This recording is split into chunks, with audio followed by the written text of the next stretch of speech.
Welcome, everybody. What an outstanding turnout. Thank you all for joining us here tonight. My name is Frank Harvey. I have the distinct privilege of serving as the Dean of the Faculty of Arts and Social Sciences here at Dalhousie University. And on behalf of our sponsors, the President's Office, Dalhousie's Office of Advancement, the four faculties co-sponsoring the event tonight, the Faculty of Arts and Social Sciences, the Faculty of Law, the Faculty of Management, the Faculty of Computer Science, and our external sponsors, Ernst & Young Canada and the Atlantic Security Conference. It is a pleasure for me to welcome you to Dalhousie's Alumni Days and our Open Dialogue Speaker Series with a very special keynote from Edward Joseph Snowden, who will be joining us in about 15 minutes. Before we begin, I'd like to recognize the Student Union Building, Dalhousie University, in fact, our entire community benefit from and sit on Mi'kma'ki, the ancestral and unceded territory of the Mi'kmaq people. This territory is covered by the Treaties of Peace and Friendship, treaties the Mi'kmaq and Estiquake people first signed with the British Crown in 1725. The treaties did not deal with surrender of lands and resources, but in fact recognized Mi'kmaq rights and established the rules for an ongoing relationship between nations. We are very grateful for our partnerships and our friendships at Dalhousie, grateful for our community leaders, our elders and residents, our Indigenous Advisory Council, our faculty's Indigenous Studies program, and our faculty's new Canada Research Chair in Gender and Reconciliation, Professor Margaret Robinson. We will continue to build on and work on these critically important relationships and friendships. We are all treaty people, and we take these words very seriously. Wilelio. On July 22nd, 2004, the National Commission on Terrorist Attacks on the United States, commonly referred to as the 9/11 Commission, published its full and complete accounting of the circumstances surrounding the 9/11 attacks. The committee's conclusions were fascinating, and they included the following, quote, "We believe the 9/11 attacks revealed four kinds of failures: in imagination, in policy, in capabilities, and management." The report goes on, quote, "The most important failure was one of imagination. We do not believe leaders understood the gravity of the threat," the report concluded. And the report went on to state at the end, "Imagination is not a gift usually associated with bureaucracies. It is therefore crucial to find a way to routinize, bureaucratize, and institutionalize the exercise of imagination." Now, when the most powerful country on the planet establishes one of the most powerful bipartisan committees in U.S. history, and when that committee prioritizes the need to routinize and bureaucratize the exercise of imagination, it wasn't very difficult to predict the kinds of policies and intelligence gathering strategies the U.S. would adopt to prevent another catastrophic failure. The real crisis today is no longer the failure of imagination. It's the imagination of failure. Seeing potential failures everywhere, at home, globally. Our intelligence agencies were given enormous powers and enormous resources to search for, uncover, and address any imaginable security risks tied to terrorism. Not only from traditional state adversaries, but from individuals. Everybody becomes a suspect in that world, which resulted in hundreds of billions of dollars being invested in security and surveillance and wars in Afghanistan and Iraq. The other day I came across a report on statistical probabilities of various threats to the US in a 5-year period. Probability of losing your life in a car crash, but 1 in 19,000. Drowning in a bathtub, but 1 in 800,000. Being struck by lightning, 1 in 5,500,000. Being killed by an act of global terrorism, 1 in 20 million. The probability of being struck by lightning is 4 times as high. 9/11 and overblown threats, that is the essence of the story that we're covering today. It's a story about the abuse of power, the expanding power of governments in the US, Canada, and Europe to compile, process, share, exploit, and manipulate massive volumes of data on personal internet and telephone conversations of its citizens. Beyond gigabytes and terabytes, now petabytes and exabytes of data. I have no clue what those terms refer to, but I think they refer to the collection of billions, if not trillions, of records, all justified by repeated references to some unspecified and expanding national and global security threat. It's a story of court orders directing major telecom and social media companies, Facebook, Google, to circumvent online encryption protocols to release user information to third parties. And it's a story of the public's willingness to relinquish their rights, to relinquish their civil liberties, their freedoms, in exchange for some imagined sense of security, public safety, and protection. In many ways, it's one of the most important stories of our time. And I can't imagine a more important person to tell the story of privacy in the digital age than Edward Joseph Snowden. As many of you already know, Edward Snowden is an American fugitive, a whistleblower, a former CIA employee, and a contractor for the US government working for the US National Security Agency. On May 20th, 2013, Mr. Snowden flew to Hong Kong after leaving his job at the NSA facility in Hawaii. And a month later, in June of 2013, he shared thousands of classified NSA documents with journalists at The Guardian and The Washington Post. His disclosure revealed the NSA's PRISM program, an extensive network of global surveillance programs and operations that went well beyond any credible or reasonable interpretation of the security risks and threats we were facing. And with legal representation from Mr. Robert Tibbo, Snowden subsequently applied for refugee status in Hong Kong.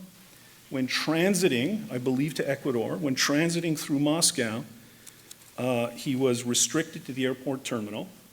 Surprise, surprise, his passport was canceled. He requested, and Russian authorities granted, a temporary asylum visa for 1 year, and it has been repeated year after year over the last several years. With that context in mind, it's a pleasure for me to introduce you to Mr. Robert Tibbo, Ed Snowden's Canadian lawyer, whose work focuses on the areas of human rights, judicial review, and constitutional law. His practice includes criminal trial, commercial, and contract law, and he serves as the director of Vision First, the NGO that provides assistance to asylum seekers in Hong Kong. And Mr. Tibbo wanted to offer a few words to introduce his client.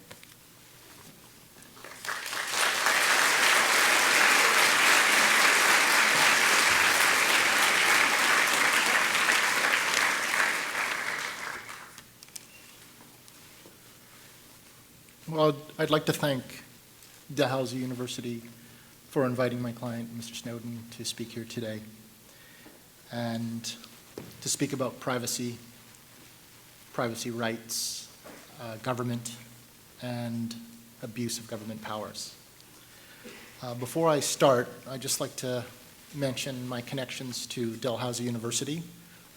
First and foremost, I'd like to thank Sylvain Charlebois, professor at Dalhousie University, who reached out to me and asked if Mr. Snowden would be interested in speaking here at this event.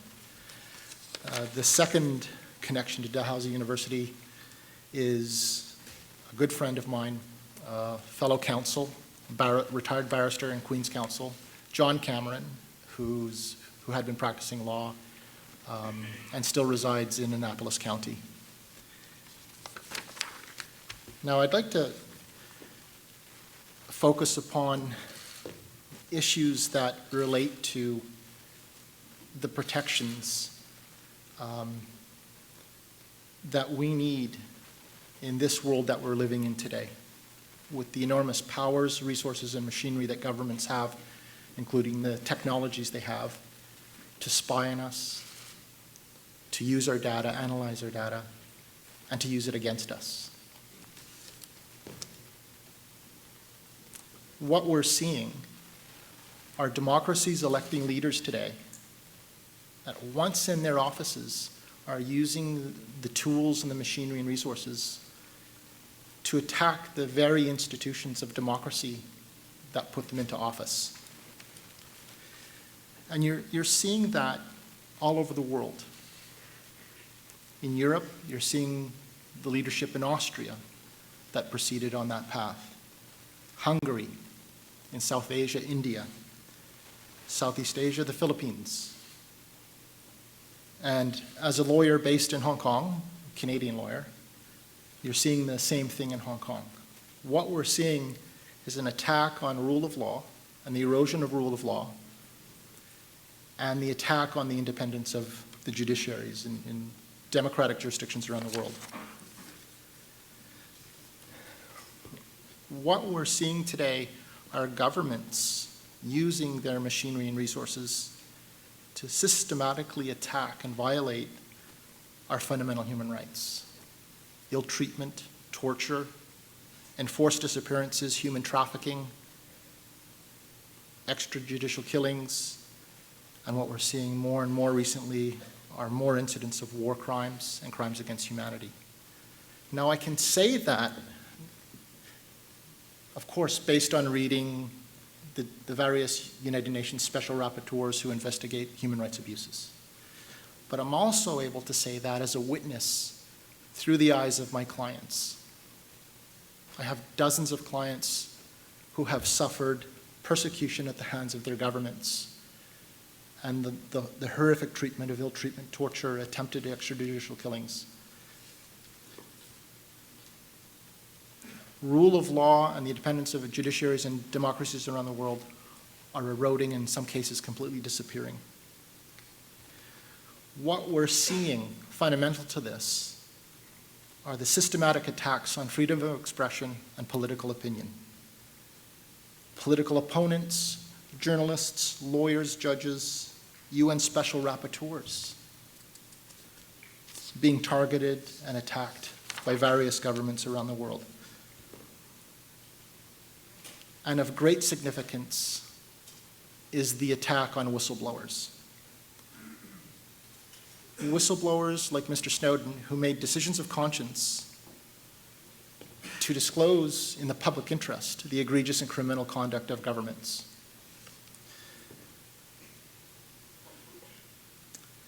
And I'd like to put up a first slide. I have just a few slides that I'd like to share with you.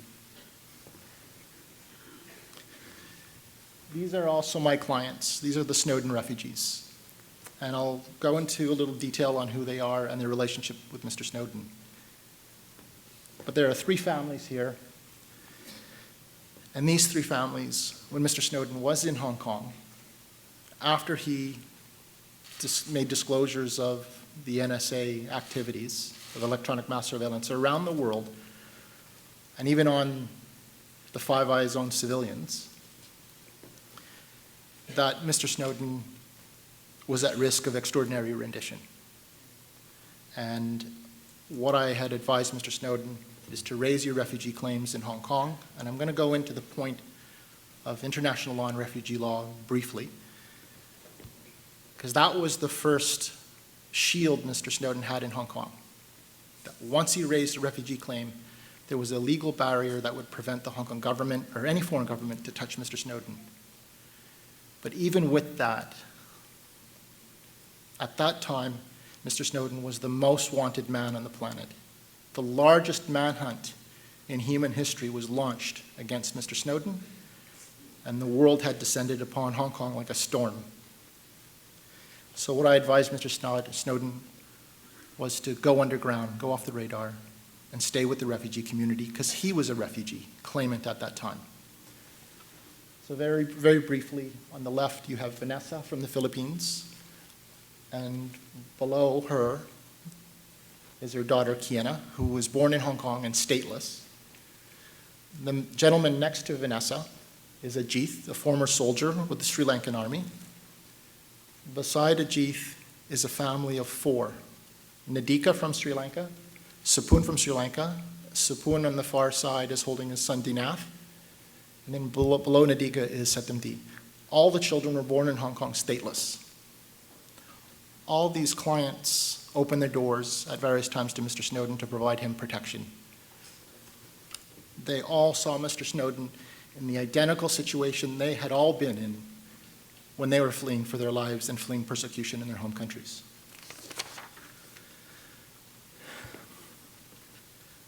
Now, I mention the Snowden refugees because it's not just the whistleblowers who are being attacked. It's also those who step forward and protect whistleblowers.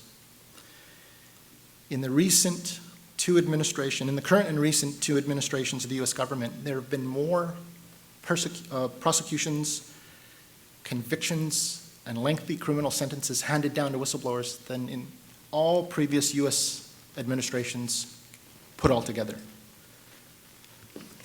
What this has done is it has created a chilling effect on anybody daring to expose any given government of their egregious or criminal conduct. What governments are doing at this very time is they're dismantling the rights and freedoms that we all have under constitutional law, but also international law. Okay. Governments are increasingly interpreting constitutional law and international law in a way where they avoid responsibility and being held accountable. They're interpreting international law and constitutional law to avoid and deny individuals due process rights. Passing legislation which is in violation of human rights law. We've seen that in Canada. We've had previous governments who've done exactly that. Violating international human rights law altogether, just blatantly violating them, and more recently withdrawing from international human rights conventions and covenants, including the International Criminal Court. And specifically what governments are doing now is they are attacking international refugee and asylum law. Okay. One thing about whistleblowers is their ultimate protection is refugee law. Once an individual, a whistleblower, political activist, or a journalist is targeted, persecuted by a government, in fleeing that jurisdiction, if they're granted refugee status, they cannot be deported, they cannot be extradited. It's almost impossible to have that individual persecuted by a government returned. So right now we're seeing governments literally attacking refugee law. For example, the case of Julian Assange. Ecuador has the most sophisticated, complex constitution on the planet. The due process rights provisions are complex, and they're there to safeguard due process rights. Yet President Morales made an arbitrary decision to strip Mr. Assange of his asylum status, which has a very high threshold, and there was no evidential or factual basis to have stripped Mr. Assange of his asylum status. And the second thing that the president of Ecuador did is they denied Mr. Assange all due process rights by saying you have half an hour to leave the Ecuadorian embassy or you'll be taken out by the British police. Another example is the Hong Kong government and Beijing. Ray Wong and Alan Lee, 2 Hong Kong activists, fled Hong Kong in 2017, and last week the German government confirmed that they had both been granted refugee status based on political persecution by the Hong Kong government. As it turns out, Beijing sent officers from their embassy in Germany directly to attempt to interfere and obstruct the refugee status determination of these two Hong Kong activists. The German government pushed them back. And last week, the Hong Kong government thrashed out at the German government and talking about the extradition of these two activists. But their refugee status shields them. But it doesn't change the fact that those who have made decisions of conscience and those who have supported those persons in making those decisions of conscience by providing humanitarian assistance like the Snowden Refugees, they are being attacked, they are being targeted.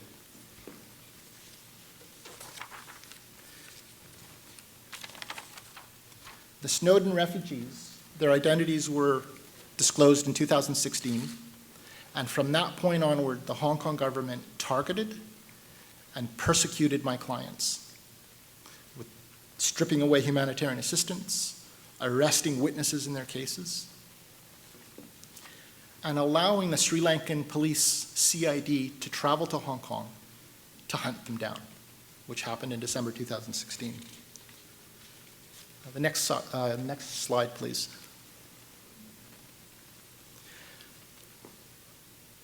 This is Vanessa and her daughter at Toronto Pearson International Airport. On May 25th this year, after a 7-year fight, we were successful in bringing the first Snowden refugee families into Hong Kong, into Canada, and they now reside in Montreal.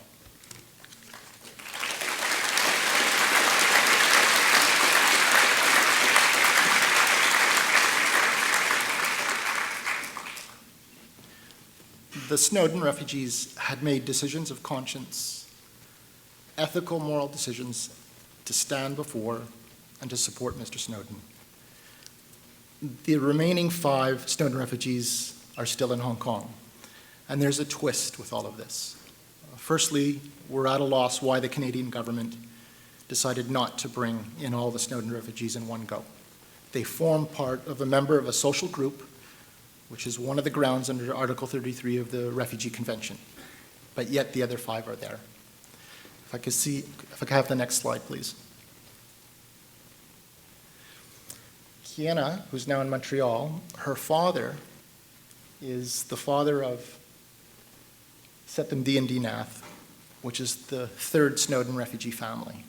So what Canada has done is they've divided Kiana from her brother and sister and separated Kiana from her father. So we have a situation where one of the Snowden refugees' families are still left behind in Hong Kong, while the daughter, who has the two siblings, is now free and safe in Canada.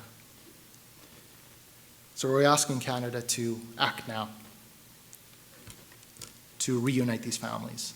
Last week, we filed the Humanitarian and Compassionate Grounds application asking Canada to act now to reunite this family.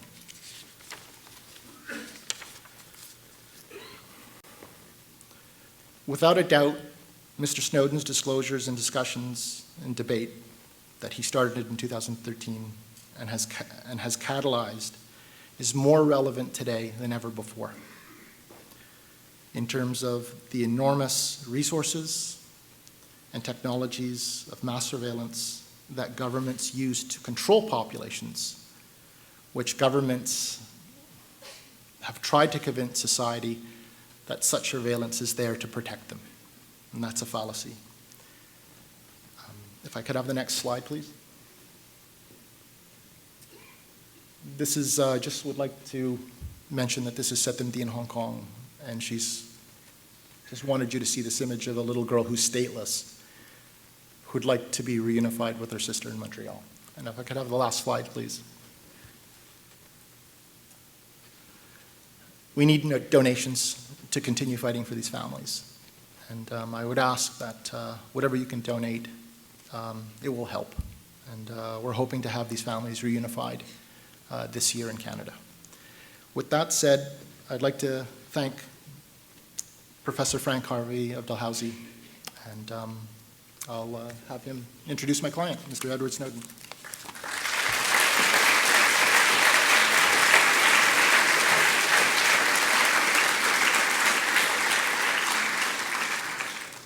If we can bring Mr. Snowden onto the screen, that would be great. Mr. Snowden, welcome to Dalhousie University.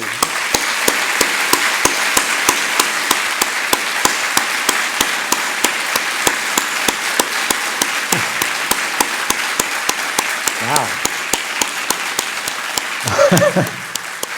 Thank you very much. Mr. Snowden, we've already provided... I can't hear if I have the stage, but I'll presume that I do.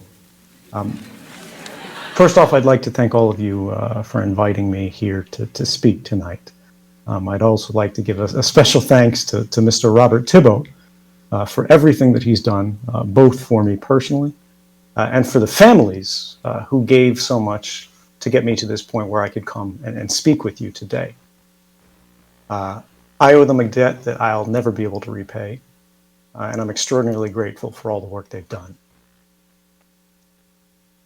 With that, I'd like to enter into the general remarks, and I know this has been kind of a somber event, but since it's for the benefit of the families and looking forward toward the future, where they'll all join us in Canada, let's think for a minute about what's happening in our part of the world and what we can do to make it better for everyone. And I think the way we have to begin with that is we have to look back. We have to think about where we came from, and we have to think about how it is that we got here, whatever here is. And I think when we look in the early half of the last century, particularly for students, anybody who's interested in science, in engineering, in law, in literature, this was a structural change in the way our society worked and our understanding of the physical laws of the universe. Scientists and engineers, particularly our technological elite, if you will, became absolutely intoxicated by the rapid advances that we were seeing in that day. The developing field of nuclear physics in particular just lit a spark in the imagination of a generation. It promised the potential of clean and cheap energy to just completely revise our understanding of what was possible and how we could even heal people, our work in medicine. But our utopian vision for the future is never guaranteed to be realized. And it was not long until the work of the greatest minds of this generation reached what I call the atomic moment, which is somewhat different from what physicists consider the atomic moment. And this is where this generation corrupted, or rather those in power at the head of this generation corrupted our knowledge, our science, our findings, our tools toward a military purpose. They took our nuclear capability and transformed it into the most horrible weapon that the world had ever witnessed. Today, we're seeing the atomic moment of computer science. Once again, our world is changing, but the difference is that this time, it's happening more quickly, and it's happening more fully. This is not a revolution merely in energy. We're in the midst of the greatest redistribution of power since the Industrial Revolution. And this is happening because technology has provided a new capability that's related to influence, that reaches everyone in every place. It has no regard for borders. Its reach is unlimited, if you will, but its safeguards are not. Now, this technology allows these institutions to monitor and record the private activities of people on a scale that's broad enough that we can say it's close to all-powerful. And it's through the use of new platforms and algorithms that are built on and around these capabilities that they're able to shift our behavior. In some cases, they're able to predict our decisions and also nudge them to different outcomes.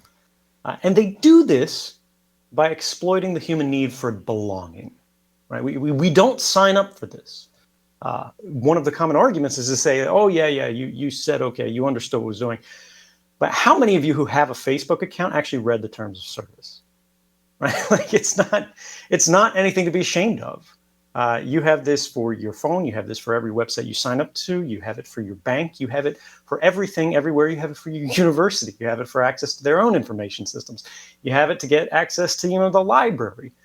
Everything has hundreds and hundreds of pages of legal jargon that we're not qualified to read and assess.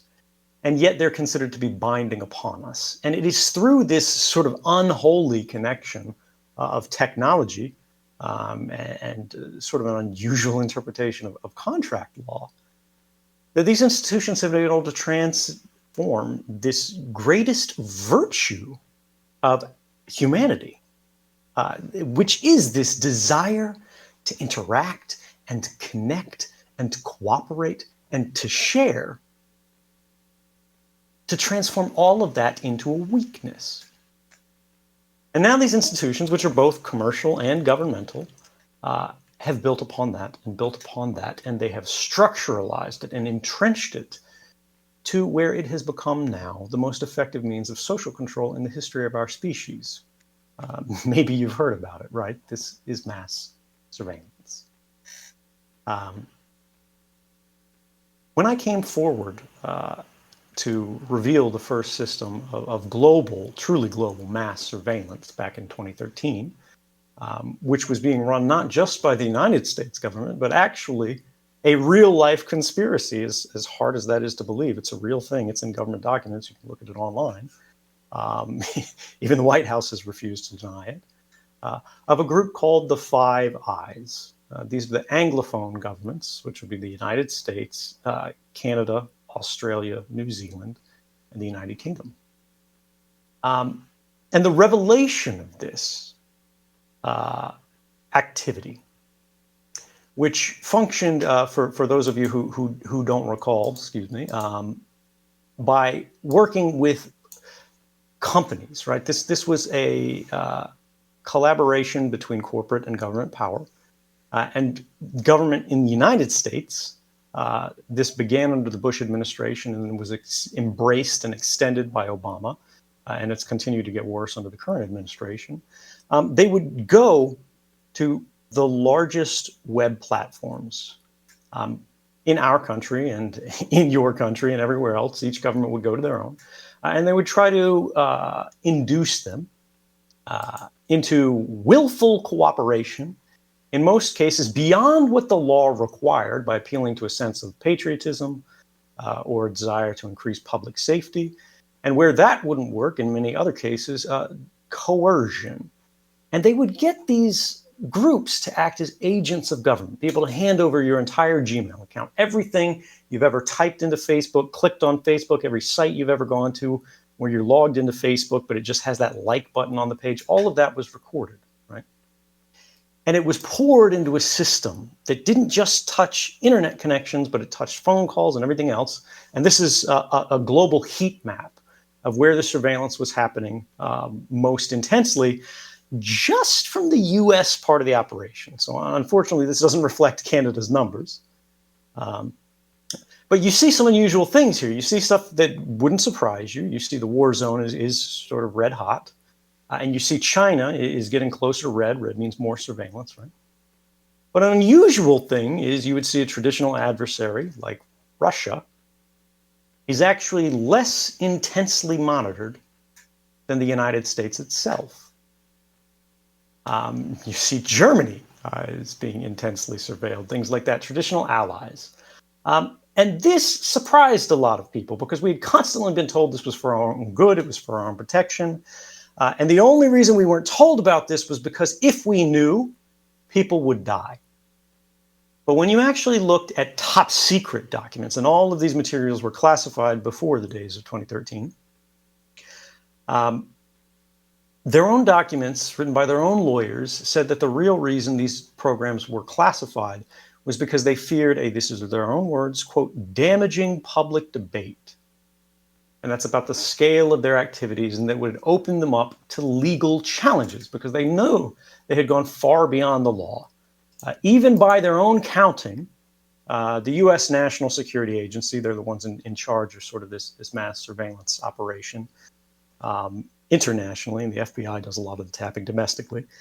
By their own count, they were violating our laws thousands of times a year. I think 2,776 times in a single quarter or calendar year. I can't recall precisely.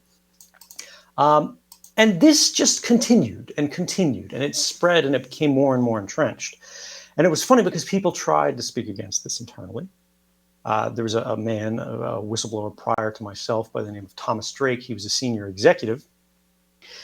And he went inside the agency to his superiors. He went to the general counsel, the top lawyer of the NSA. He went to the inspector general, who's sort of the head of an investigatory watchdog agency that's supposed to keep the government in line. He even went to Congress and told them about these activities. And what happened? They didn't thank him. They didn't change the program. They didn't go, oh, yes, Mr. Drake, you're right. These programs go beyond what the law permits. They go beyond what the U.S. Constitution, our basic law, permits. The Fourth Amendment gives us freedom from unreasonable search and seizures without probable cause given by a police officer to a court and get a warrant stamped, all of these things. And instead, they just wanted to collect information about everyone, everywhere in advance, just in case they became interesting later, right? The idea, if you want to think about what had changed that made this new, that made all this mass surveillance interesting and novel, was it was proactive surveillance. Historically, people go, oh, why'd you work for the NSA if you have problems with surveillance, right? Well, the idea is, once upon a time, if you think back to Cold War histories, or at least propaganda, we in the West distinguished ourselves from, the traditional adversary nations, the Stasi and the KGB, the secret police skulking around, by saying we don't do that. We're different from the Iron Curtain. We could do that. We could spy on our own people internally, and we could spy on people who have done nothing wrong. We could do it better than them. We have better technology. We have greater budgets. We have, more genius, whatever. We're the shining city on the hill. But we don't, because it's wrong. It's contrary to our rights. It's contrary to our laws. It's contrary to our values. This is exactly the opposite of what we were trying to build. And so we performed retrospective surveillance rather than prospective surveillance. We would wait until someone came to our attention, 3rd Division of the Missile Corps, or some general sitting behind a desk, or someone we suspect of being a spy or a terrorist, or we think this person is a kidnapper. And we get their phone number. We see where they work. We go, this is the battalion to which they're attached. And then we begin monitoring that line. We begin monitoring that frequency. We begin monitoring that channel. We begin monitoring that patch of Earth from satellites. The important concepts to understand here is that the targeting was largely done on a very individualized basis.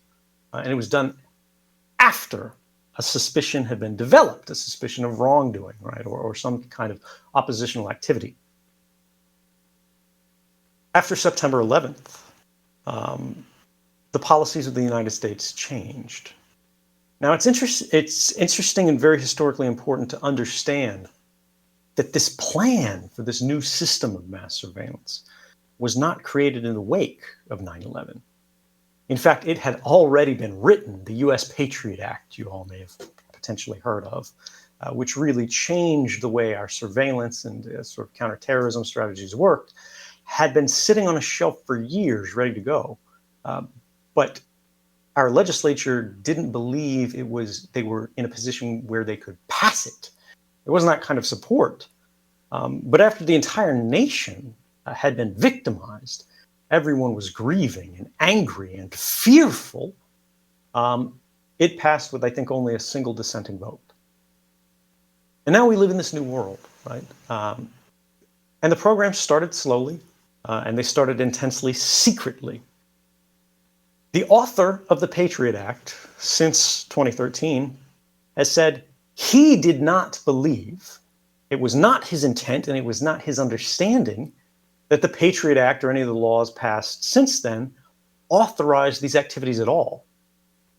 But the intelligence agencies secretly interpreted the laws in such a way that they believed that they did. And they didn't need to inform the full body of our legislature about that. We have 535 members in our legislature that are sort of our public representatives. Instead, they told only 8. These are called famously the Gang of 8. These are the most senior members of both the Senate and the House in the United States, so sort of our 2 chambers, the upper and lower house, if you will, which would be the ranking members of the majority and minority party for both houses, and then the ranking members of the majority and minority party sitting on the 2 intelligence committees, 1 in each house, right? And the judgment of these 8 people alone, not even really the judgment because they're just giving them a notification, it's the executive who's chopping off on this, was substituted for everyone else in the Congress and everyone else in the nation. We were never granted an explicit vote on this. We were not allowed to challenge these things in court. Whenever we got court cases or any kind of evidence or newspaper reports that indicated this kind of activity was happening, the government would say, we can neither confirm nor deny these activities are occurring. And as a result of this, you can't challenge it in court because you can't prove it. And if you can prove it, it's a state secret. And if it is a state secret, the court can't rule on the matter because to make the government defend it is to make the government admit it.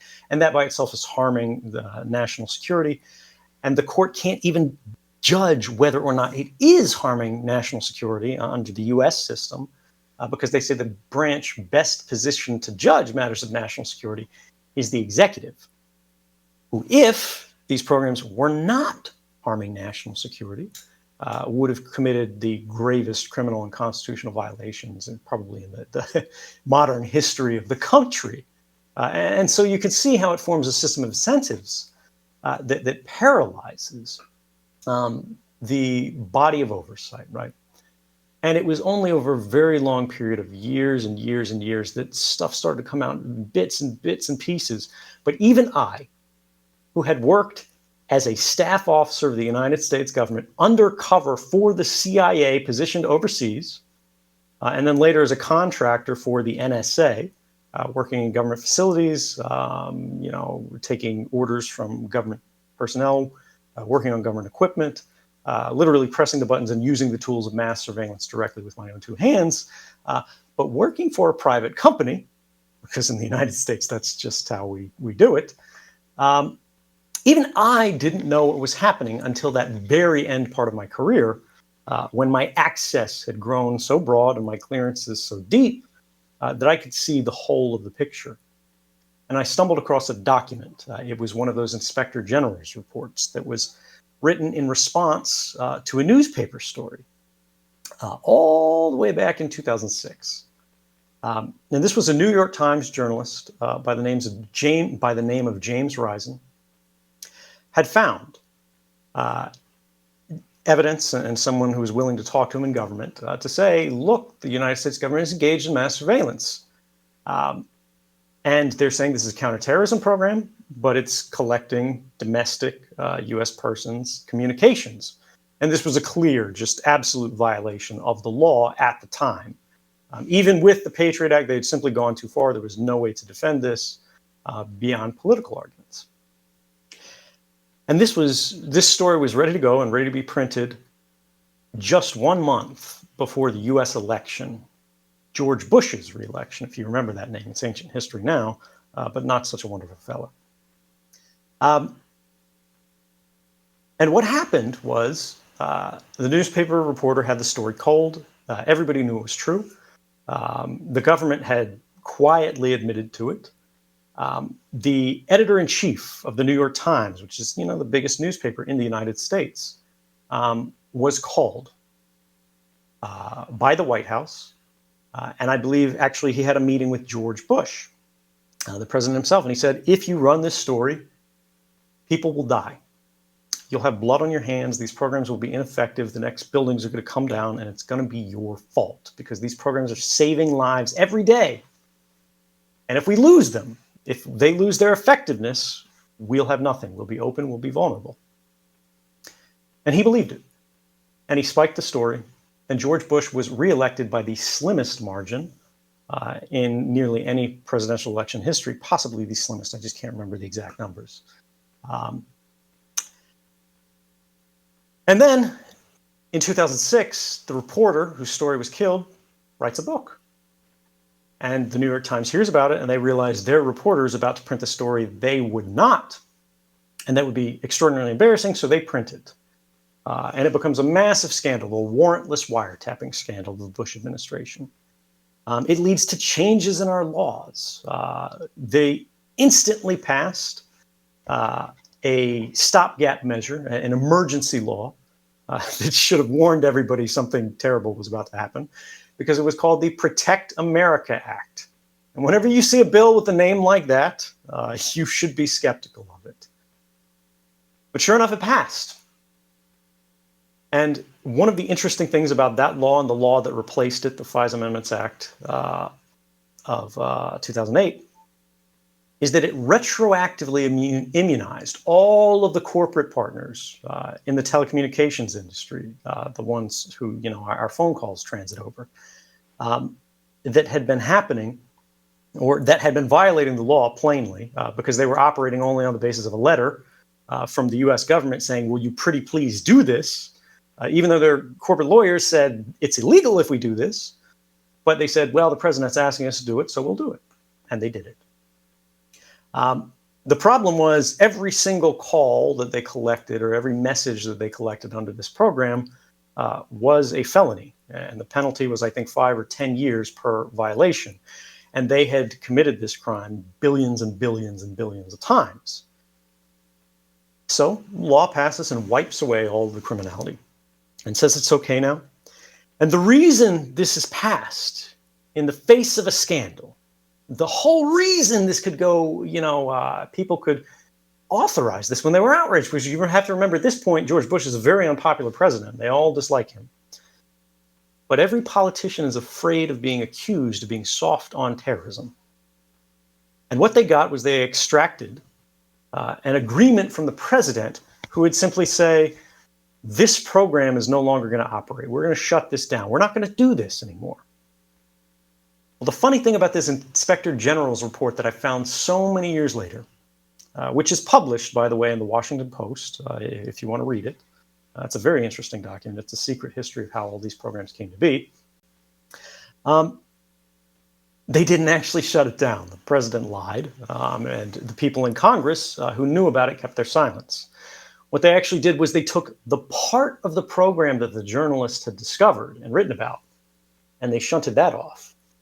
But the much larger bulk of the same program, they simply renamed and made even more secret and continued in a new way under a slightly new legal authority under this stopgap measure law that had been passed. What had previously been called Stellar Wind, that was the code name for it, or the President's Surveillance Program, was now split into two. The Terrorist Surveillance Program, which was renamed because the public found out about it and they wanted a nice name for it, and then the President's Surveillance Program, which continued and became the mass surveillance that I eventually discovered and told the world about through journalists. Now, a lot of people will look at this and they'll think about the fact that the government constantly lies when they're exposed. They just find an excuse and they extend these programs, they rename these programs, they keep operating. And it's, this is what we should expect, and this is how it will work, and this is how it is happening. But people become disempowered, they become hopeless, they think it doesn't matter, they think it wasn't worth it, right? I'll never be able to go home again, shy of basically a presidential pardon or a change in law that will allow me to get a fair trial. Because for those who don't know, the only reason I haven't gone back to the United States and to face trial for this is the jury is actually prohibited under the laws that I've been charged under from hearing why I did what I did and deciding whether that was right or wrong. There is no way to make any kind of defense that what you were doing was moral, even if it's unlawful, and to have the jury decide that question. But the point is, people get disempowered, right? And they go, it's hopeless. We can't make any progress. But this actually comes back to that atomic moment. All the darkness we see in the world, all the problems with technology, think about the nuclear era and all the harms that that visited upon the world. And then think about what nuclear energy does for us today. And I'm not just talking about nuclear power plants, right? I'm talking about our science. I'm talking about the progress that's been built upon it. We have, in many ways, tamed these forces. We do not control everything, right? And there are still disasters, both of engineering and of judgment. But what I want to point out is that since those stories of 2013 that were on the front page of every newspaper, they were on every news channel, you know, everybody in the room probably thinks Facebook is spying on them, and you know, you're absolutely right. So is Amazon, so is Google, so is the phone in your pocket, so is everything you use, so are the ad trackers in every app you install, even if it's like Angry Birds, right? But now we're aware of the problem. And everyone who works in any kind of study or research understands that defining the problem is one of the hardest parts of resolving the problem. And since 2013, we have seen something of a renaissance in digital security. It was very difficult to get any kind of security research funded or products purchased, or basic changes in protocols and infrastructure and programs and applications, just the whole way the world works. People resisted this quite strongly until they saw how uneven the playing field was. And then they thought, wait, if our governments are doing this, so are adversary governments, right? And if governments can do this today, companies will be able to do this tomorrow. And in fact, governments and companies are constantly vying with each other today to see who can do it better. And most of the government's best hacking tools and technologies today are not developed in-house in the United States or Canada or any other country. They're actually purchased from industry, people who previously worked for government, and then they left and they developed the same kind of weapons, and then we have a new digital arms trade.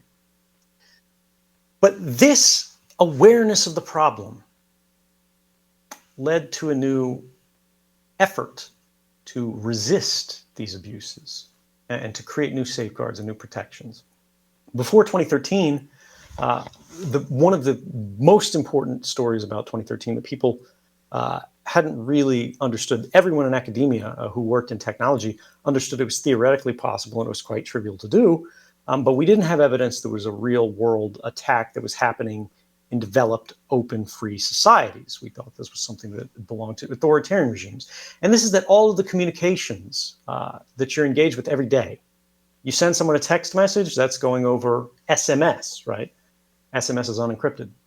You pick up the phone and call someone, that's an unencrypted call, right? When it's going over the long-haul phone network. You to your nearest cell phone tower is encrypted, right? But that cell phone tower is connected via cable to another cable, to another cable, to another cable, to another cable, to a cell phone tower that then goes to that other person's handset, right? Anywhere on those long wires, they can hear and collect a perfect copy of that call. Same thing for your internet traffic. Before 2013, as measured by major browsers like Google, of course, their Chrome browser, something like a third of web traffic was encrypted. Less than half, right? And now, today, the last figure I saw, I think was from the end of last year, it was nearing 90%. Now, what this means is people's communication, when you went to go check your Gmail box in these early days, anyone between you and the server, right, they could read your email. And this worked for Facebook, right? This worked for search engines. This worked for so many different services. It was only things that really were tied very strictly to commerce, where they were encrypted strongly while they were in transit, right? And what this means is there's two ways basically to get at this data about all of your activities, about all of our lives, right? You can either catch it in transit as it rides over this global network. And back then, all of this stuff was traveling over that road electronically naked, unencrypted. Since then, we've started armoring it. We've clothed ourselves as we cross this hostile path by encrypting our communications by default. But we still have the Google problem. We still have the Facebook problem, right? We still have all of these problems. Amazon runs half the internet now, even though people don't see it because it's on their web services. And what this means is you have these giant silos that are run by corporations, where your communications are encrypted while they're in transit across that path, but then they're actually encrypted to Google. And when they reach that destination at a Google server, they're being encrypted with a key that Google holds. Google can now read everything because they want to mine this for data. They want to be able to sell it to their partners and, do targeting against you and these kind of activities. And so they want to be able to read it, right? And if they can read it, then other people can ask them to give them a copy, right? So the government just goes to Google and says, hey, give us everything about this person, that person, and so on and so forth. Or the government will simply try to steal the key and let themselves in. Or the company will get hacked, and then the hackers have it, as we see in all these data breaches that happen. So there's the data at rest, and there's the data in transit. And then there's the final sort of model, which is the ideal that we're moving towards more quickly with each passing day, which is where the source and destination of the communication are being encrypted from one point to the other, right? So this is, you're talking to someone on your phone, and you're not using normal SMSs, right? Most people are using a messenger like WhatsApp or Telegram, and these are not that great, right? But they're much better than SMS. Or they're using something even better like Signal by Open Whisper Systems, which means you are encrypting every text message you send, even though you don't see it happening. It just happens in the background. And you're encrypting it not to Google, not to any company, right? You're encrypting it to the person you're communicating with. Their device has a key. Your device has a key. And you basically trade keys, right? And then you use these to lock messages before you throw them over the path. So unless someone has those keys, they can't read them. And this means now, when you move to this new model, the only places these messages exist, the only way your data can be stolen, is if they pull it off the endpoints themselves. They get your cell phone, or they get the cell phone of the person you're talking to, because it's not held by a company in a way that they can read. Unfortunately, a lot of companies are resisting this because they want to be able to read this information. They want to value it, or they want to derive value from seeing what you read. Governments are resisting this because they, of course, want to make it much easier for them to see what you're talking about. And then there is a final problem here, which is the metadata problem, as it's described. Metadata is traditionally described as data about data, but that's really not explanatory at all. A better way of thinking about metadata is activity records. When you have a communication, you have two things. Think about an email, or think about a phone call. You have the number that you dial to connect to someone, and then you have what you actually say on the call. What you say on the call, the content of that conversation, is the data. The fact that you called this person, the number that you called, used to call them, right? That connection information, the time that you called them, how long the call, the length of the call, rather. All of these things, these properties of the communication, are metadata. There's a funny property of metadata, which is that it's very difficult to encrypt. In many cases, in current protocols, it can't be encrypted and still be routable because metadata is used for routing this. Think about like when you send a letter through mail, even a postcard, right? You have to put that addressing information on before you hand it to the postman, because the postman has to be able to find where it's going to go. There are ways of routing communications without having this very identifiable, very private, very intrusive metadata.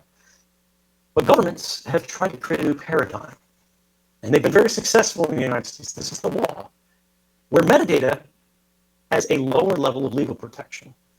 And the content of your communication has a higher level of legal protection, right? So if the government wants to, for example, read your email, they might have to get a warrant, right? But if they want to see everyone you've ever called, everyone you've ever written an email to, every time you've connected to a website, what those websites were that you connected to, in some cases, the places you were at when you connected to these, so they're getting location data, the connections of your life, everyone you talked to, when you talked to them, where your cell phone was connecting to, not necessarily GPS coordinates. And this is just because it becomes an ad hoc sort of measure. But the fact that you were in this room right now listening to this talk, you had attendance here, you were at this university, this distance from the nearest cell phone tower, that's metadata, right? And governments say, well, when they're exposed in these scandals for collecting all of this information in new ways, they go, look, don't worry about this. We're not listening to your phone calls. We're not reading your emails. It's just metadata. When you have enough metadata, you don't need the originating content, right? Let's put it this way. You're dating someone, and you end up getting their phone bill, right? And for whatever reason, they leave it laying out on the table. And you see sometime when they told you they were out at a friend, they instead called their ex, right? And they were on the phone for a long time. And then you see that they logged into this, that, or the other from their ex's internet address in their ex's town. You didn't actually see any of the communications that happened, but you can probably figure out what happened, or at least get a suspicion about this. Governments and corporations are doing this to everyone all of the time. This is the status quo today, and this is where we have to come from. Encryption was the war of the last 6 years. And I want to tell you, we are winning. It is governments and corporations are increasingly going after metadata, not because just they desire it so much, even though it is extraordinarily valuable. They are perfect records of private lives for basically everyone everywhere. They are, sorry. They're going after metadata not simply because they desire it, not simply because it's useful, but because they no longer have a choice. More of our communications are becoming encrypted in transit. More of our communications are becoming encrypted in ways that are controlled by the user rather than controlled by the company, right? They're going straight from one to the other rather than sitting in a pile at Google and then waiting for somebody else to connect and read it from Google server or from Facebook server. And this is a good thing, right? The director of national intelligence at the time that I came forward, then General James Clapper, he's since retired, said that the U.S. intelligence community, with all of their analysts, had determined that the news of 2013 pulled forward the spread of encryption, strong and reliable encryption, by 7 years. He meant that as an insult, right? But for me, it's actually a point of pride. So why am I so worried?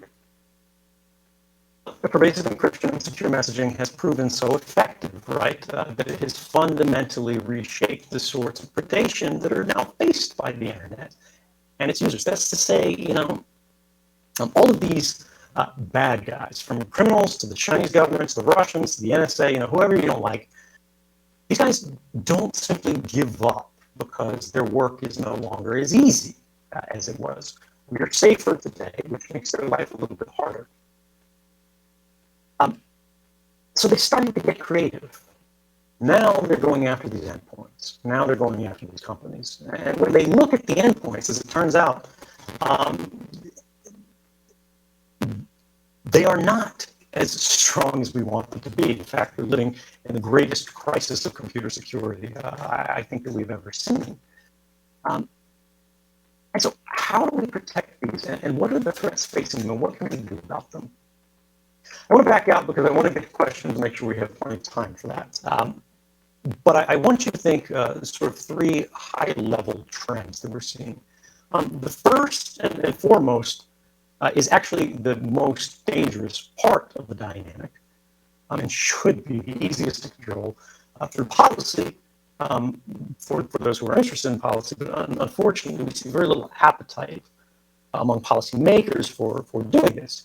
And this is the over-collection and oversharing of this whole universe of data, right? Your phone right now, sitting in your pocket, you're not looking at it, screen's off, it's not moving, is communicating, probably hundreds of times a minute, but on the low end, definitely tens of times a minute. And that's when nothing's happening, right? It's just reporting to all these groups where you are, what version you're on, what these apps are doing. It's knowing what wireless access points are around you, whether the devices are around you, what Bluetooth devices are around you. This is a nice way they can see like where you're at in a mall, which is fairly terrifying. But all of this stuff is happening, and you don't actually see it. You don't actually need to say this is okay, because it's done in a way that happens invisibly. Now, imagine you could see your phone right now, just look at it, and you can see every connection that it's making. And just with these nice little tap gestures, we've got for everything else, you could go, yeah, Facebook, no, I'd rather not have that one communicating when I'm doing anything, and this one, and this ad network, and that, those can't go through. But the one that's checking for message updates from this server that I use to talk to my family, yeah, that's okay, let me keep checking. Because it happens invisibly, we don't grant informed consent, and we can't make reasonable decisions about this. We have influence over it, and so we are increasingly taken advantage of by our devices, or rather through our devices. And then these companies are able to shape and manipulate and target us. And that brings us to the second prong of this, which is the oversharing of data. The basic principle is you can't lose what you don't have. You can't abuse what you don't have. But our current status quo is very favorable to all of these companies and the governments that act through them. And so every company is basically collecting as much as they can for as long as they can until the laws and policies change and forbid them from doing this. And even when they do, they try to find loopholes and ways they can continue their activities, because your life is worth money. And the more they know about your private activities, right, the more they know the intimate details of your preferences, your associations, your thoughts, your loyalties, and your leanings, the more you're worth to them. And, there are so many stories about this. If you guys are taking notes, you should look up the story in the New York Times about Google's Censor Vault program, Censor Vault. This is where they've been tracking your location, all of these different ways, and it's on a, largely close to permanent basis. Once a company starts doing this for everyone, everywhere, they create what is effectively, academics have called a database of ruin. It knows enough about anyone that if someone looked into this with bad faith, they could ruin them. And when you have this incredibly useful, just completely immaculate record of all of these different people who have done no wrong, they're just people, but you know so much about them, it becomes a target that is too tempting to resist, both for your own government to try to coerce these companies to allow the government to to sort of be able to sift through this and do whatever they want, pick the nice parts out that they're interested in, but also for everybody else who has an interest in it to either buy it or steal it or compromise it or leak it. And these things eventually will become fairly profound social threats. Second thing is when we start going, all right, how does this all happen? How does this all connect? I know we didn't go into much depth here, but we talked briefly about the connections, the cell phone network. The internet works in the same way. How do you get to Facebook through your cell phone? It goes to a cell phone tower, it goes to wires, just buried under the ground, satellite hops if you're out in a very rural area. And eventually it goes to a server, and then that server takes path across this whole fabric of wires back to a cell phone tower and then back to you. At the end of every one of these wires, and I don't mean the Facebook end, I mean the Facebook ends to their local internet service provider, to the next internet service provider, to the next internet service provider, 50 times until they reach you, is a machine, is a computer, is a router, is a switch, is a piece of networking equipment, right? Gear that is a complex computer running complex software that is now, you may have heard, built either by enormous US companies or by Huawei, increasingly a Chinese company. I want you to think about what's happening with these changing of generations of technologies, and where our infrastructure creates sort of an analog of that previous generational problem that we were talking about that still very much exists today, just to a lesser extent, which is passive surveillance. Passive surveillance rather than active surveillance describes that kind of just sitting on the wires and collecting a copy of every message that goes over it. If it's unencrypted, you can just read it right off the wire, right? It's great. If it's encrypted, you have a copy of it, but you can't read it until you get the key. But if you can steal the key, you can go back and look at all of those messages, unless they're encrypted in sort of a sophisticated way, which is also becoming more common today.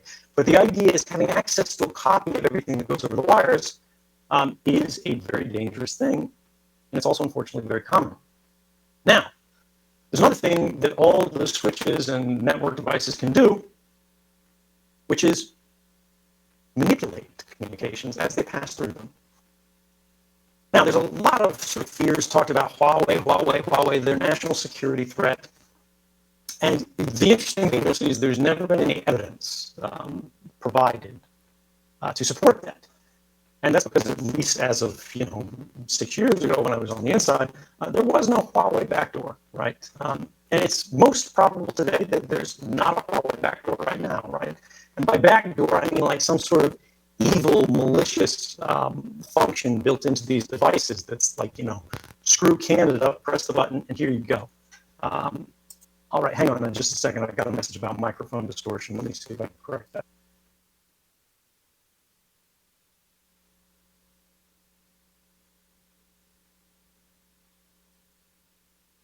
I can't hear myself, so there's no way to test this, but could the technician send me a message and let me know if this is any better?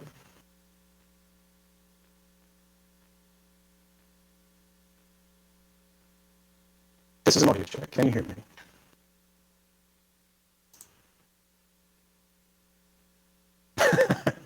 Okay, we're not getting an improvement there, unfortunately. Let me try to reconnect to the call, and let's see if that helps.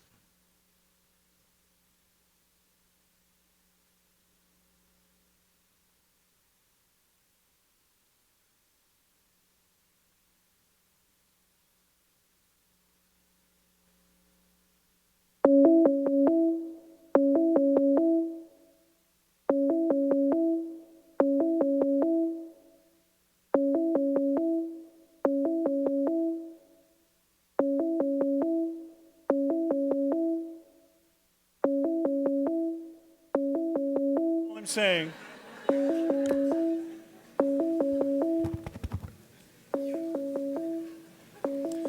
Okay, hopefully he'll get back to us.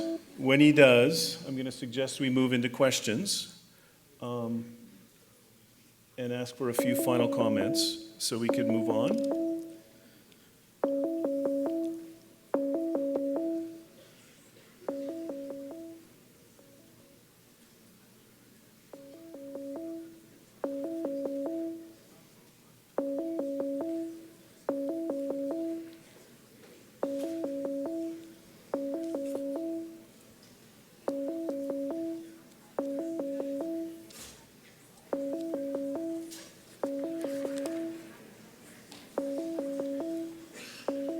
Once he comes back on, let me work through the outline of the rest of the session. We're going to have, I'll start off with a question, and then we're going to go through, I think, about 6 students. Hopefully we'll work our way through about 4 to 6 students who've prepared questions, students from across all 4 of the faculties co-sponsoring the event.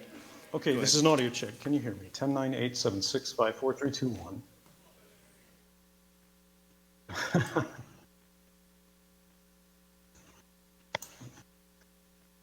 Okay, ladies and gentlemen, I apologize. I do not know when you lost my audio previously.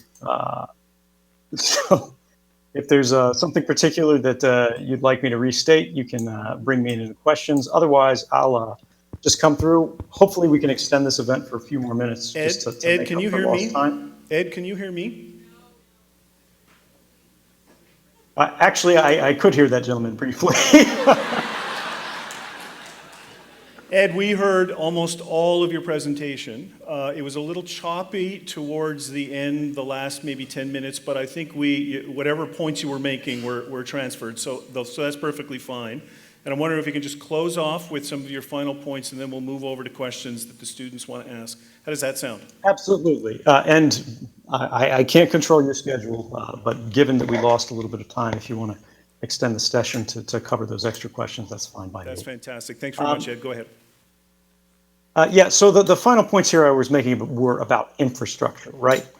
And I don't believe that we actually have a known weakness in this Chinese infrastructure, or it would have been demonstrated. Because, of course, this is how government works, right? When they find these things, they expose it. If it's for their adversaries, because it's to their benefit and increases their credibility. And if you see an absence of that, it's probably because it's not present. However, what they are actually concerned about is something that's more systemic. It's something that's more profound. And this is the idea that the mere presence and control over the infrastructure itself is vulnerability they're worried about. So many devices nowadays can be updated remotely. They can be sent new instructions, new programming code remotely. These are called over-the-air updates, right? This is how you get a new version of iOS on your phone. It says, hey, update available, download now. It's the same thing for the Android phone. And this kind of thing is being used to control and modify larger kinds of equipment. When we have this sort of activity happening, the problem isn't the infrastructure failing. The fact is that devices operate as a kind of black box to everyone but the manufacturer without an extraordinary investment into reverse engineering. This is done for a number of commercial reasons to prevent sort of copying and cloning devices. But it means the real problem isn't that, a foreign manufacturer could put a compromised device in our network, right, that they shipped over and it's evil. Of course they could, right? We, the United States, you, Canada, do this to other countries every day. Everyone does it. The problem is that our protocols and our paradigms, our architectures are designed in such a way that if there is a bad device on our path, it's a problem at all. We are very vulnerable to this sort of midpoint manipulation. Something that was in the stories of 2013 was not just that the United States government was spying on communications in transit, but they were actually poisoning them. If you visited an unencrypted website, right? Because remember, we talked about encryption before. If you requested an encrypted website and they didn't have a key to read that encryption, they wouldn't be able to see exactly what subpage of the website, what this image looks like, what this code is, manipulate it. But if it's an unencrypted copy of the website, what they can do is they can see you're requesting, blankpage.com, and they can get a copy of that first using their very expensive connections, right? They can then take that copy, that unencrypted copy, put a little evil bug in it, right? Malicious code in it, and then send it back to your computer as if it was sent to you from the server of blankpage.com, spoofing a legitimate page, and then they've poisoned your computer, right? They've hacked you, basically, and you didn't see it happen. It looks like you just got the normal, ordinary page, and the server doesn't know you didn't get it.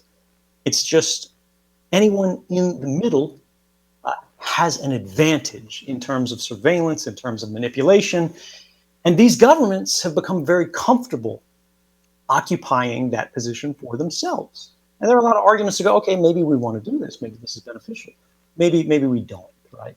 But it's not just Huawei, right? Huawei is being used as an example because it's interesting in the trade war. This is Intel, right? This is Amazon's sort of AWS cloud, this platform that everybody's running. This is Cisco devices. This is anything that's in the middle has an advantage. And, you know, we could go into any depth in this later on if you're interested in it. But this is very much a structural problem. And until we change our protocols, the language, the sort of machine languages that we use for devices to communicate with each other in a way that they are not as vulnerable to this midpoint manipulation, this will be a recurring problem. And then the final point of these 3 points that I wanted you to get, which sort of are the structural points: overcollection and oversharing, that's one, the infrastructure in the middle and supply chain manipulation. And the third is the commercial trade and software exploits. I don't have much time, so I'm going to cover this quickly, but I mentioned briefly in the beginning that most of the sort of best digital weapons that the NSA has, right, that the Israeli Mossad has, the French DGSE has, the Russian FSB, the Chinese MSS, right, these come from commercial exploit development companies. These are private enterprises that exist for only a sole purpose, and that's to find the most popular applications and operating systems and devices in common use in the world. This is the critical infrastructure of our digital society, and attack them. And what they want to find is a weak point in them that is universal to every device of this kind, every application of this, ideally, future versions for the coming years, that if you know about this vulnerability, you can craft an attack that will allow you to basically take over these devices remotely, right? Hack them. And somebody else paid for the device, but now the hacker owns it. And this is not a small industry. One of these tools was sold by an Israeli company that's owned by a US venture capital firm called the NSO Group, that was exposed by a Canadian research team that, honestly, I have to say is the best in the world at tracking this whole sort of sector. And Citizen Lab revealed that the Israeli company sold this to the Mexican government, and it was for millions and millions of dollars. I can't remember how much it was.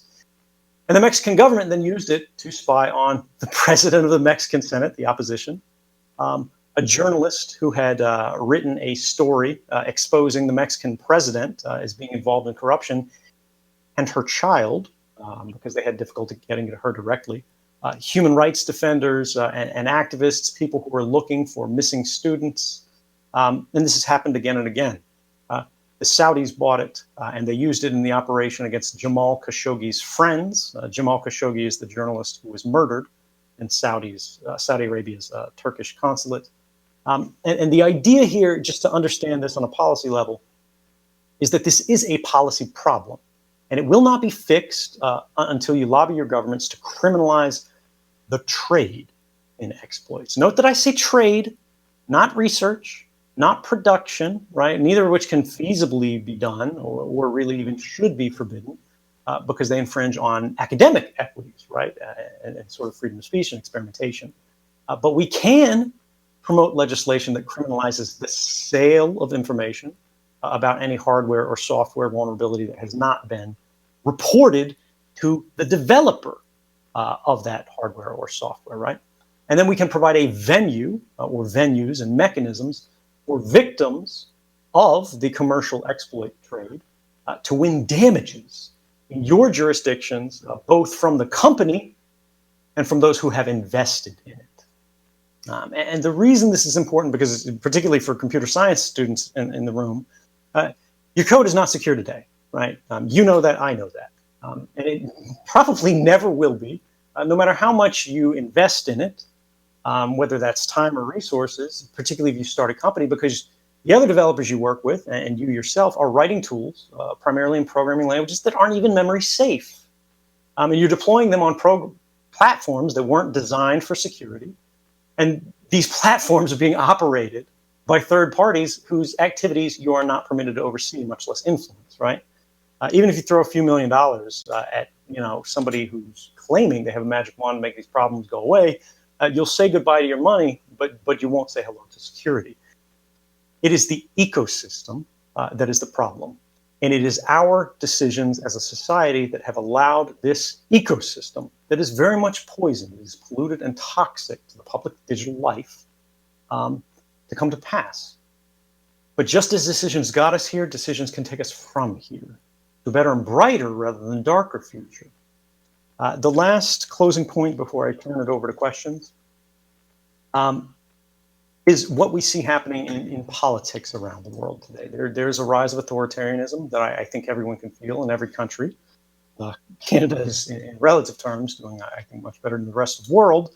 But I know you feel it and are impacted by it as well today. And one of the things that I think is quite chilling is that one of the sort of criticisms that's been brought against me, which I welcome you to bring if you'd like to hear me sort of respond to it later on in the question segment, is that there has to be some accountability to the law, right, if it means something. And regardless of whether you think what I did was right or wrong, regardless of whether you think mass surveillance is a violation of human rights, as Europe and sort of every constitutional scholar in the United States and the United Nations agrees, or you think these are sort of necessary vital tools or whatever you have, everyone agrees, or likely many people agree, that I broke a law in the United States, a law that forbids you from disclosing classified information, even to journalists, even in the public good, because that's the law. Even if it's bad law, even if it's harmful in its effect and its impact, even if it was passed, as it was in 1917, by President Woodrow Wilson, so he could, quote unquote, crush the opposition to the United States involvement in a very unpopular war at the time. That was the law. And yet we see the same bodies that are supposed to be upholding the law, particularly for, rather than sort of powerless whistleblowers, people at the working level on the lower echelons of society, we see it now with the United States Department of Justice itself, where the President of the United States, just yesterday, we had this sort of Office of Special Counsel that was looking into Trump's sort of rather inappropriate activities since he's become president, and looking into obstruction. And Special Counsel said, if we had had confidence that the president had clearly not committed a crime, we would have said so. But they didn't. With the implication, of course, that they believed that he had committed a crime. The President of the United States, the highest official in the land, had violated the law. And yet, because of the Department of Justice's internal policies, not even laws, mind you, but their internal policies, the special counsel felt that charging a sitting president was not an option that was available to them. And so this is the Department of Justice saying that there are people, at least in the structure of the United States government, who are functionally above the law. And this is a dangerous thing because I don't embrace the idea of violating the law lightly. That might sound a little bit ironic to you, given my background. But the reality is I thought long and hard over a very long period. It happened at great risk. And I worked very hard to make sure that no matter what I did, no matter even if I was completely wrong, if I was out of my mind, didn't understand how these programs worked, my political biases and the risks that I took and assumed for myself and through my actions could have affected society would be mitigated by the judgment of others. That's why I have never published a single document. I gave them to journalists. And journalists made an independent editorial judgment on whether these documents were in the public interest to know. And only then would they publish these documents. Only then would they make them known. And even in that case, they went to the government in advance of publication and gave the government a right of reply to go, did we understand this? Did Snowden understand this? right? Is this harmful? Is this going to get someone hurt? Is this a useful and effective program? And even knowing the government lies, they gave them this option, and in all cases I'm aware of, this has been followed. This is why now in 2019, even though this was one of the widest disclosures of classified information in US history, and the most highly classified of them, no one has died. And in fact, if you rewind all the way back to the beginning of this talk, that mentioned in 2004, where the president calls the executive editor of the New York Times and says, blood on your hands if you publish this story, they're saving lives. In the wake of the 2013 revelations, then President Barack Obama appointed 2 independent commissions to investigate these programs and the allegations I was making to defend his administration against them. They were given complete access to classified information, could interview the directors, CIA, DIA, NSA, whoever they wanted. And the very first program that I revealed, and the most controversial one that has since ended, and long story we won't cover here,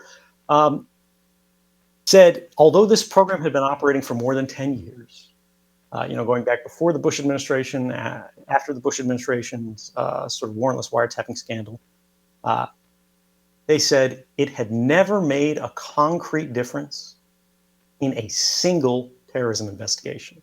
It had never saved a single life. And moreover, they said, even in the parts where it did have some peripheral value, the government could have gotten it anyway through traditional means of investigation, because by the time these programs were useful, government could have already gotten a warrant.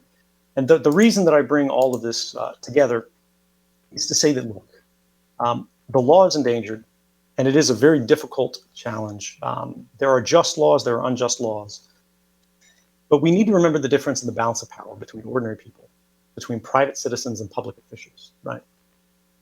When the highest among us are held to the lowest standard of behavior, and the least of us are held to the highest scrutiny, where does that lead us? When we have this inversion where the government knows everything about us, and we know nothing about them because of state secrets, where does that lead us? And when the laws that for so many years have been at least intended, or we hope engineered to protect us, are increasingly being used to violate us, where does that lead? I would say to you, ladies and gentlemen, don't take it lightly whenever you run into conflict with the law. But remember that what is legal is not necessarily moral. That is not the determinant of right and wrong. And sometimes, ladies and gentlemen, the only moral decision is to break the law. Thank you very much.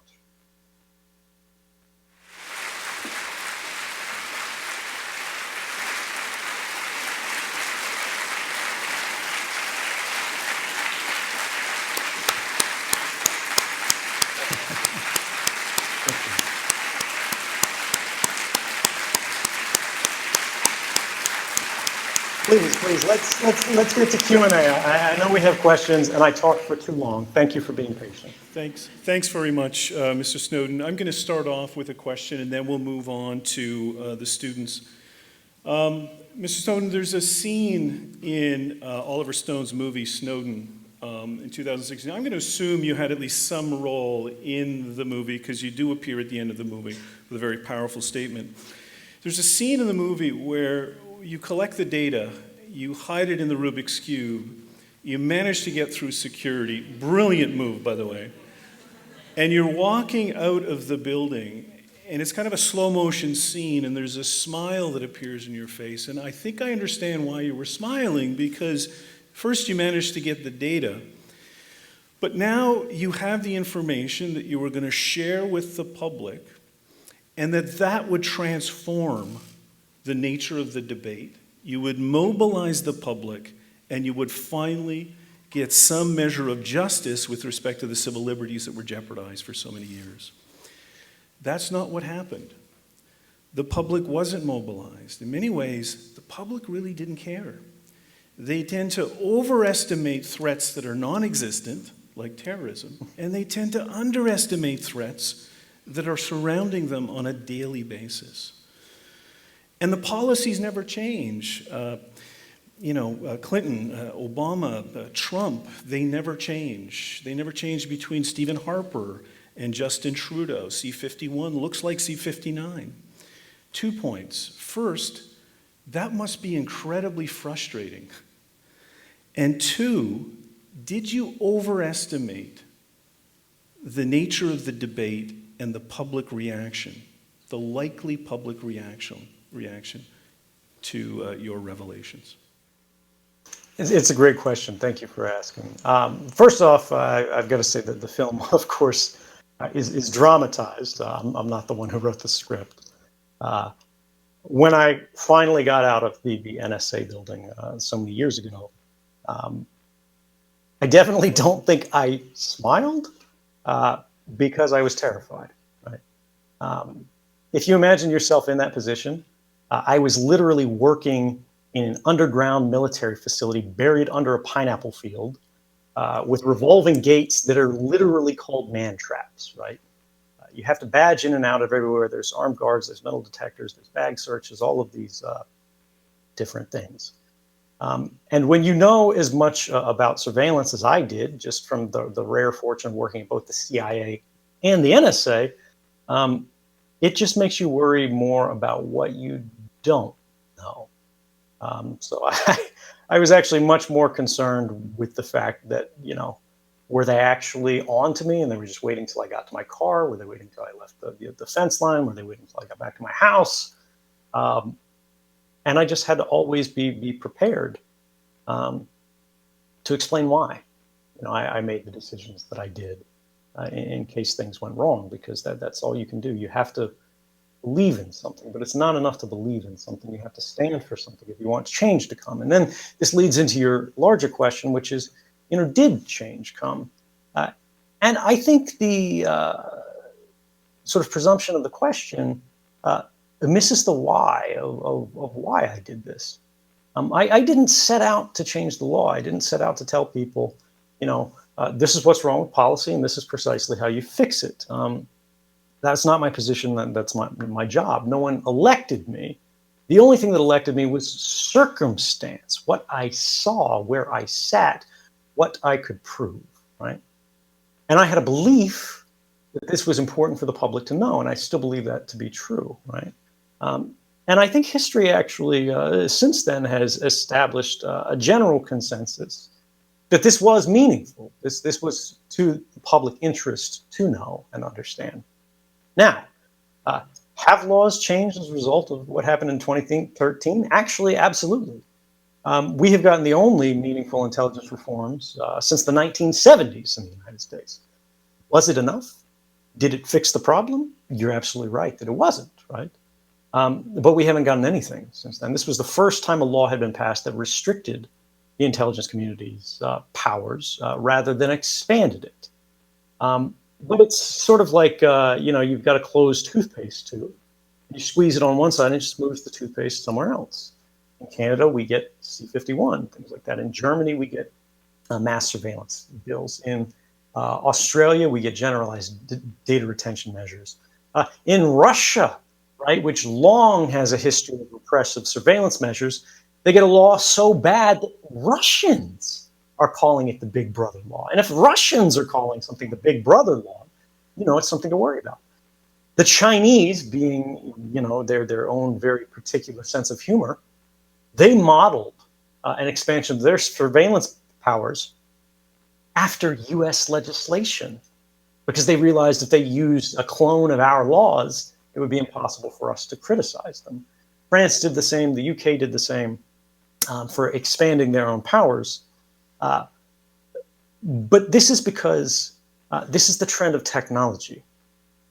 It has become cheaper and easier for all of these governments to do this in a broader and more intrusive way. And the only restraints that we, the people, can impose upon them are either policy-based, through people sitting in agencies, right, agency staffs and chiefs, and these are very much political animals. They get to these positions of decisional authority through a certain level of ambition, which makes them answerable to the actual political figures above them. And the political figures have no appetite to impose the kind of restrictions that the public needs upon these agencies, because they're worried about unfair criticisms, right? They're not worried about good faith debates, because those don't exist in the modern political context. They're worried about the bad faith, distorted, out of context attacks that will say, they're hugging terrorists, and whenever some psychopath pulls out a knife and, stabs people in the supermarket or drives over them with a car, they're going to say it's this senator's fault or this member of parliament's fault, when of course it's not. And this is the thing. We can't abolish crime. And we need to remember that terrorism itself is a crime. But we can combat it without destroying the rights that we are trying to defend from these criminals. And this is what I think is what we've seen since 2013, and why I remain optimistic despite all of these negative trends. Is that if you ask people, particularly young people, do they care about privacy? They actually care more about particularly digital privacy than the older generation, because they know what it looks like when it goes wrong. Everybody in this room right now probably has a friend who had a photo of them, when they were drunk or otherwise an embarrassed or compromising position. It was posted on social media without their consent.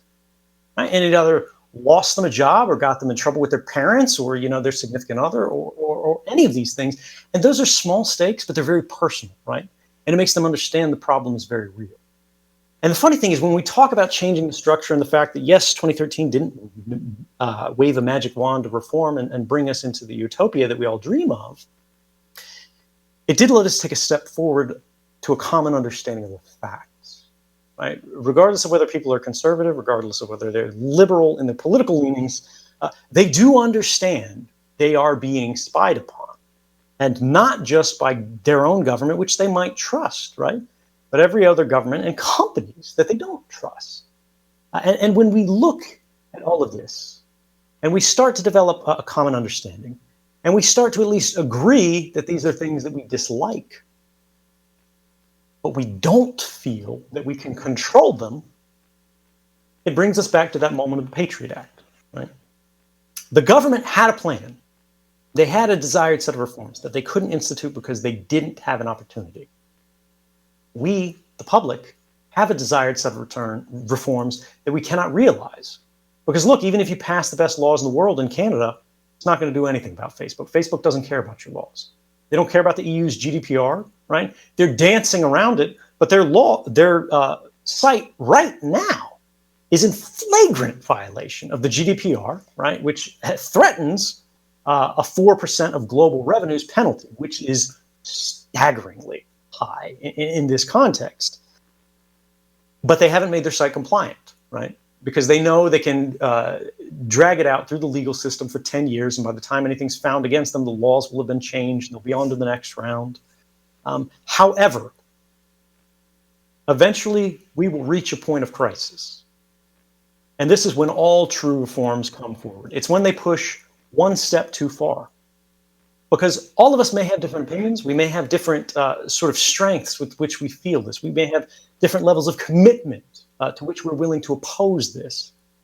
But we all share an understanding and a sense of violation, an understanding of what belongs to us, what is our private space. And even if we have nothing to hide, right, even if we are the most ordinary person in the world, we still feel a sense of intrusion into our dignity that I think we are offended by. And so when we say, the problem hasn't been solved, I say, yes, you're correct. The problem hasn't been solved yet. But we have a long time ahead of us. Thanks very much. First question is from Emily, third-year computer science student.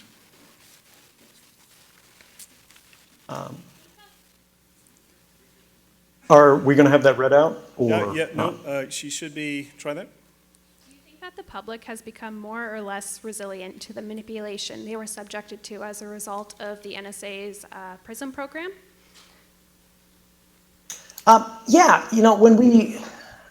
When we look at the difference between sort of then and now,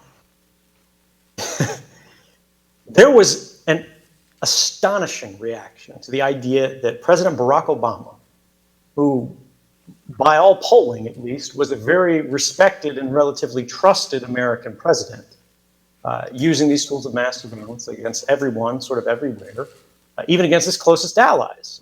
A story came out at some point that even said he was spying on Angela Merkel's phone calls, right? Like as if she was a terrorist. I mean, they had a very close relationship. They embraced when they were in public events. And it was perhaps the largest scandal of his administration. If these programs had been revealed under President Donald Trump, it is my belief that Donald Trump would no longer be president. The only reason we had a response that was in any way tempered in 2013, it was because of a general faith in the basic goodness of the system of government and values of the United States, which is funny because in some parts of the world, that's a laughable thing, almost an offensive thing. But to many, particularly in the developed influential parts of the world, the elite segments of opinion, that's taken to be sort of an unquestioned thing.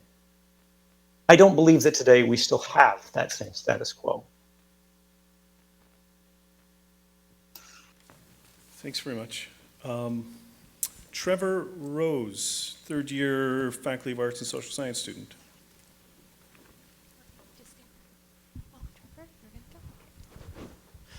Hi, yeah, first of all, it's an amazing honor. I'm just wondering, how do you think that the focus on you and other whistleblowers as sort of cultural and political icons has affected attitudes toward whistleblowers and just the general need to hold powerful entities accountable? This is a good question, but it's a very difficult question. Thank you for asking it. I think when we look at the public attention on whistleblowers, the message is very much mixed. At least in the United States, we have Chelsea Manning, who revealed U.S. war crimes, right? Unlawful killings of civilians and journalists, the unethical and unlawful treatment of detainees in Guantanamo Bay. People have forgotten about that, but much of that reporting was informed by the work of Chelsea Manning and then WikiLeaks. And then we go on and we go into the future. We see the stories of people like Daniel Hale, who was just arrested as what the DOJ alleges is a source of reporting about the U.S. drone program and extrajudicial killings there.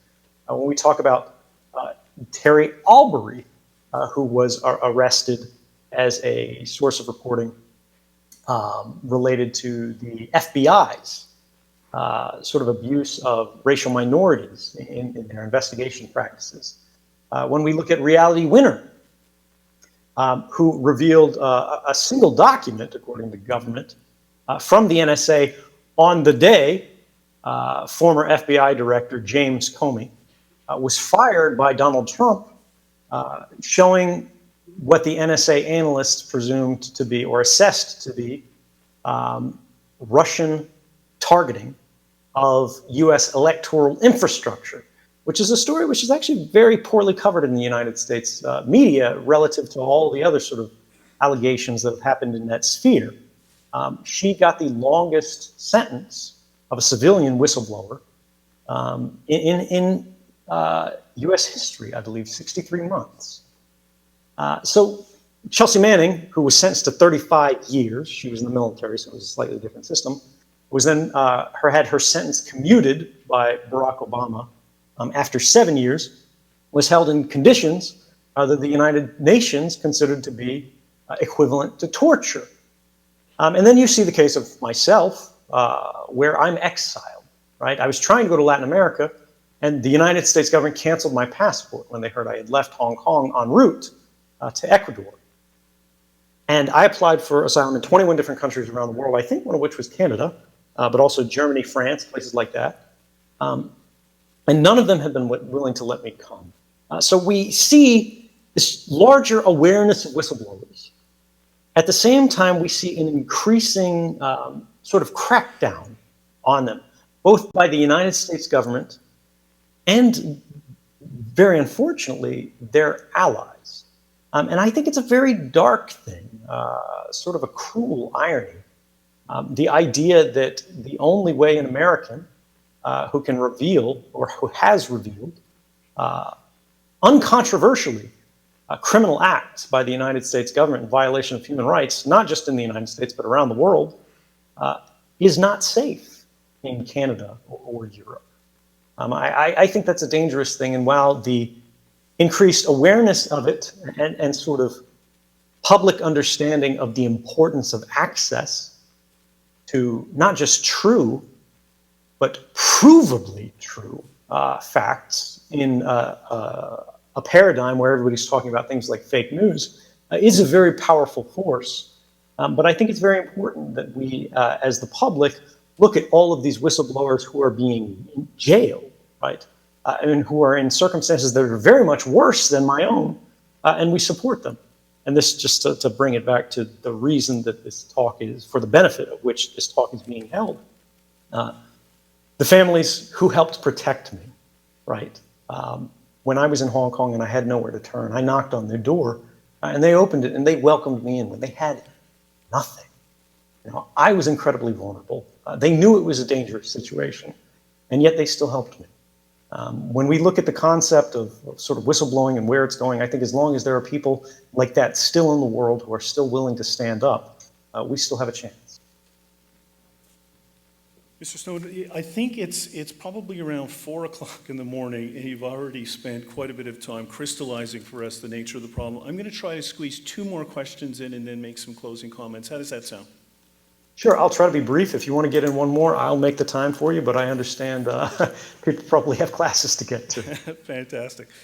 Next student is Nicholas Murray, second-year Bachelor of Science student. Hi, Mr. Snowden. Thank you for having this talk tonight. It's amazing to be here. My pleasure. Thank the people that are here. So I'd just like to ask you, across the West, and you alluded to this in your talk, right-wing populist parties are coming into power, such as in Austria and Hungary, and they're using fear-mongering of terrorism as one of the ways they can gather support, notably amongst young people. I'm just wondering if the progress that you've made, if you think that the progress that you've made and other whistleblowers have made in making the public aware of the mass surveillance problem, is there a threat to that progress made by these populist parties? I think it's not really about the progress made, by myself or whistleblowers. It's about the progress made by a free society more broadly. There is the idea of progression and regression, right?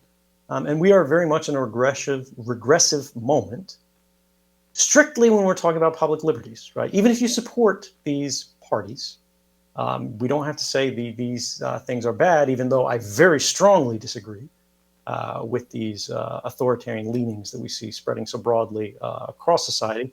But let's say you're one of the people who happen to be sympathetic to these. Many of these people consider themselves to be patriots, right? Many of these people believe themselves to be protecting their homeland.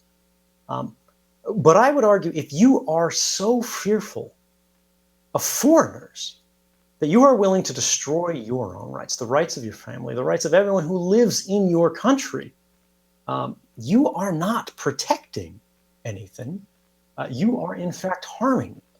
And if you want to be strong, if you want to be courageous, if you want to be powerful, if you want to be able to hold back the dark tide that you fear so greatly, the way that you show strength is not through fear, is not through a closing off, is not through sort of a retracting into your shell until you hope the problem goes away, but by showing resilience, by showing that even when there are bad people, even when there are criminals, even when there are psychopaths and all the people you disagree with and actually terrible people out there,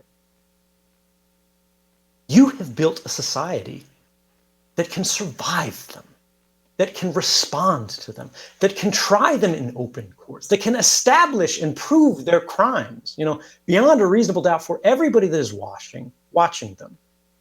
And they can then imprison them, right? Can punish them for the violations that they've shown, because you have built a system that is stronger than yourself, right?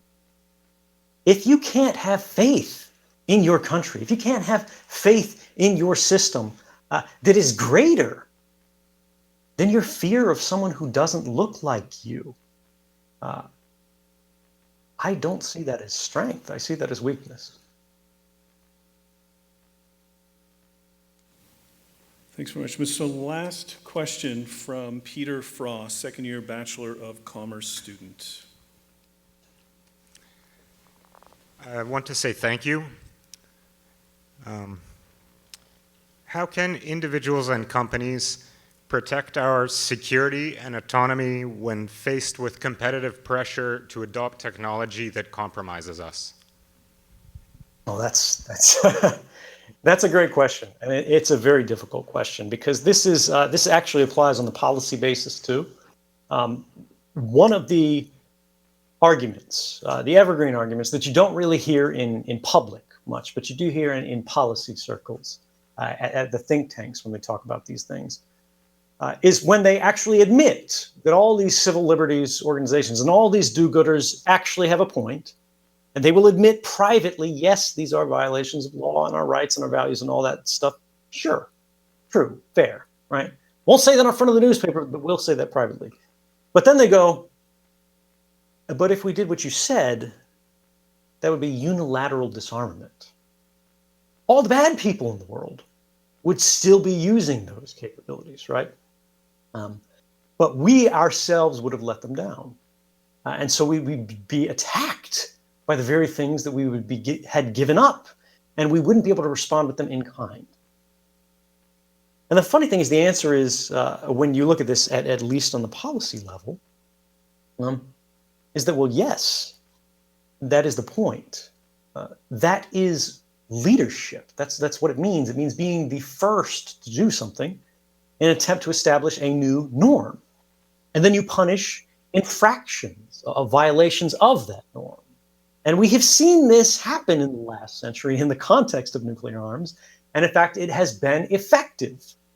There are many countries now that possess nuclear arms, and yet all of them are afraid to use them. Even more companies possess biological weapons, but all of them fear to use them. When you create a new weapon, when you create a new tool, when you create a new thing, a new capability, there are really two questions to be faced. One is, can you do it? And that's the one which, of course, many people are sort of seduced by. But then there is the other side of that, which is, should you do it? I mean, that's a very different question. And so the way of looking at this is that right now, it is difficult, particularly in the commercial space, to give up this free stream of money. Because look, whether you are in charge of a website, whether you have a game, a network, anything, anything that involves a mass audience, if you abuse your audience, it is actually more profitable now than treating them respectfully and with dignity. And if that is the case, of course, the incentives appear to be in that direction. But there's short-term gain and long-term gain. And I think because the pendulum is pinned so far in one direction in our historical moment, it is very difficult for us to imagine any other possibility, what it would look like in a different way. And I think the biggest missed opportunities today are those who are not looking at how do they compete in the current paradigm while giving up these capabilities, but how can one profit from destroying their competitors' paradigm? Because if you destroy the business model of Facebook, if you destroy the business model of Google, if you destroy the business model of all of these commercial and government methods of abusing people at a global scale, right, for personal privatized benefit, if you make that impossible, you will be not just rewarded, you will be applauded in a way that I think will be truly historic. Thank you.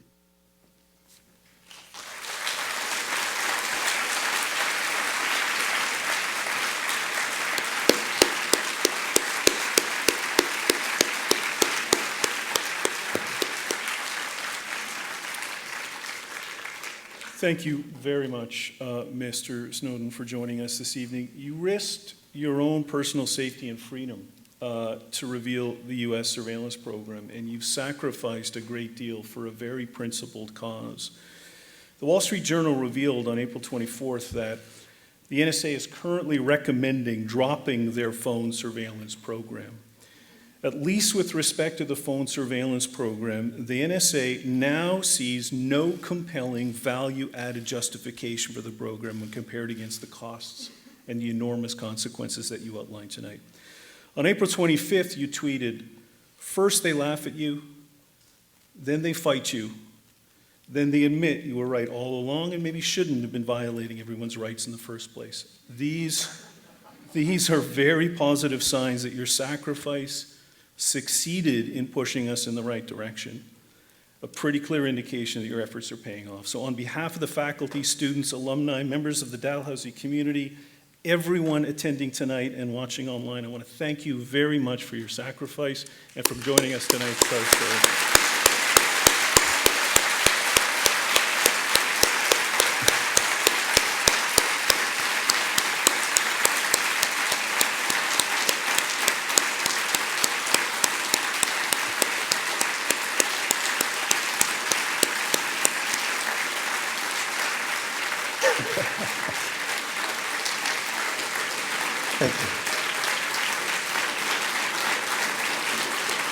I don't know if you can see it. There's a standing ovation.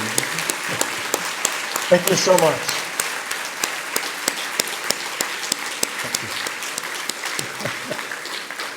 Mr. Snowden, I have a few people I want to thank. I don't know if you want to go to bed or stick around for those thank yous, but I'll leave it to the tech folks to either keep you on or turn you off, but I'll take your lead on that. We'll step out now so you can continue. Fantastic. With Thanks the again, Mr. Snowden. event. Thank very you much. so much for all of your time, and thank you everyone for your support of the families.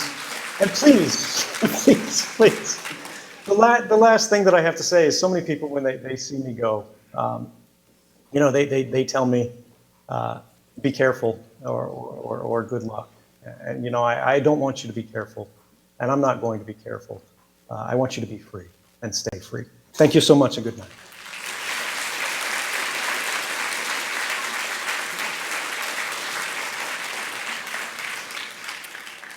Took a lot of people to piece this together. If you can just wait 2 seconds for me to thank some people, I would really appreciate it. I know it's late. I want to thank Ernst & Young Canada, the Atlantic Security Conference, formerly the Halifax International Security Forum, the President's Office at Dalhousie, the deans of the co-sponsoring faculties, Faculty of Law, Camille Cameron, Faculty of Management, Vivian Howard, Faculty of Computer Science, Andrew Rao Chaplin. I want to thank the Dalhousie's Office of Advancement, Barrett Hooper, Kirsten Tobin, Sarah Dawson. It has been an absolute pleasure working with you on this project. I want to thank our volunteers very quickly, Kim McDonald-Windsor, Allison Langille, Jesse Ross, Marilyn Lane, Stacy DeMolitor. I also want to thank the folks who are rarely thanked at events like this, Ryan McKinnon from TourTech for AV, Chuck Calder for live streaming, and Nick Pierce, who's been working at Dal for years as our photographer. I want to thank them. Special thanks to Sylvain Charlebois for the initial contact with Robert Tibbo. He couldn't make it here tonight, but it's great that Janelle and her family, who are no longer here because the kids wanted to get to bed, thank them and thank him for his efforts. And finally, a very huge thank you to the mastermind behind this event, Sheila Blair Reed, Assistant VP Alumni and External Engagement, for spearheading alumni days and open dialogue initiatives and for driving the entire project from the start. And finally, I want to thank everybody here and online for joining us tonight for the Alumni Days event. Stay tuned for other events and drive home safely. Thank you.